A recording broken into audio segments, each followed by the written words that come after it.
Ek het 2 begeertes in my lewe. Die eerste een was my fisiese liggaam, wat heeltemal menopause ingegaan het en heeltemal verander het, en die grootste skok was, alles was bloated, en ek wou 'n solution daarvoor kry, en ek wou dit regkry. Ek het begin met strength training, en alles het reggekom.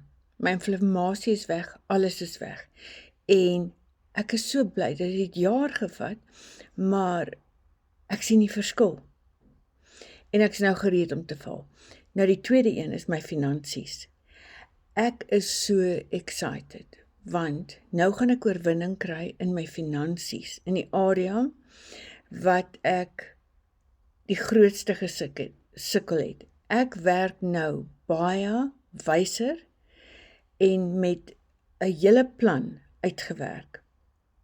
Ek bou nou vir my pensioen, want ek het nie een nie. En dis hoekom ek hierdie ding begin het, want ek het nodig gehad om my finansies uit te werk. Nou, ek het 'n blueprint. As jy wil weet waaroor die blueprint gaan, vra my. Ek stuur dit graag vir jou.